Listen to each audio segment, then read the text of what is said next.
the recent uptick in COVID cases and updated mandates, masks are quickly making a comeback, and so is unwanted maskne. Wearing a mask also encourages you to smile, right? But you're doing it with your eyes, leading to excessive use of the muscles that can cause premature wrinkles around your eyes.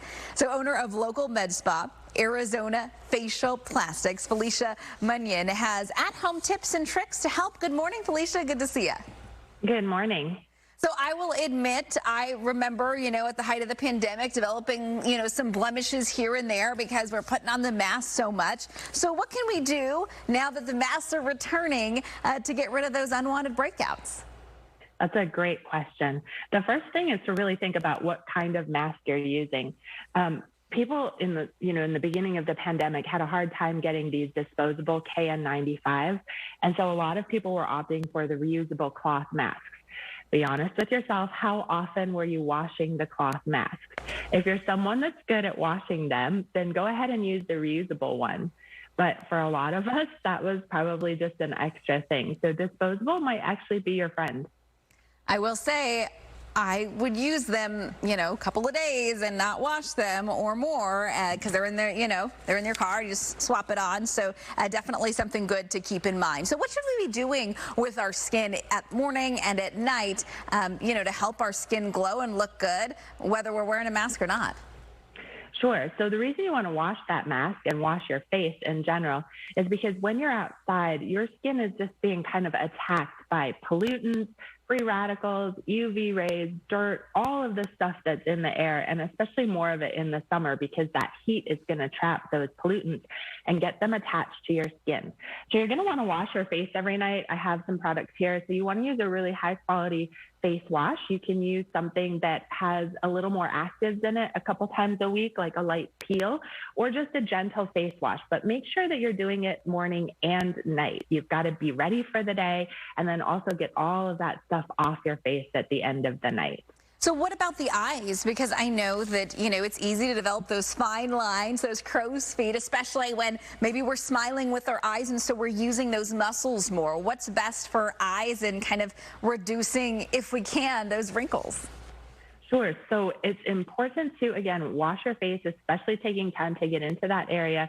And then you can use a high quality eye product that has a little bit of a retinol in it. That's going to help build and strengthen your skin. Also, if you use a moisturizer that has some type of peptide or barrier complex, that's going to help make your skin more resilient so that it doesn't get damaged by everything you're doing during the day. And then for those of us over a certain age, Botox is your friend. Let's talk a little bit about Botox. I know at first I was like, oh, Botox, scary world. Why do you think it is beneficial for some people, and at what age do you see clients come in? We're starting to see clients come in younger because the reason that you get wrinkles, so I don't have too many Botox, but the reason you don't get them around your face, you get them because you're moving that area. This is a wrinkle. Anywhere that you have a lot of movement, you're going to get wrinkles. And so what Botox can do is actually prevent you from making those wrinkles so that they don't get deep over time. So we're seeing clients come in at 25, 26 to start doing preventative Botox. If you're a little bit older and you're starting, what it's going to do is help soften those muscles so that your response isn't as extreme. And those wrinkles that you have will start to soften and lay down a little bit more over time so that they're just not as deep and your eyes stay youthful and bright. So I'll admit sometimes I'm tired, I fall asleep on the couch, I don't wash my face, or I use one of those makeup wipes to do it. How bad is that if we're not washing our face or we're using a wipe instead of, a couple of steps at night to get everything off? Yeah, it's, we all just do the best we can, right? So as long as you have a habit and you're pretty consistent with it, then one off isn't really going to do a lot of damage. But if you're falling asleep with full makeup on every night, you're going to want to change that habit because your skin needs time to rebuild. It needs time to rest. And you really do need to take those skin damaging free radicals, antioxidant stuff off of your face. Antioxidants you want in your body, so you can use products that are going to help build it. You can use something that has a little bit of a tint, that has some niacin.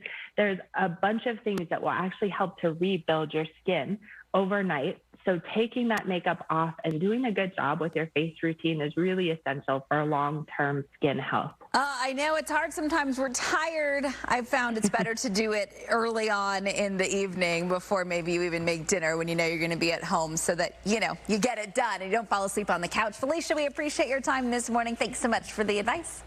Thank you.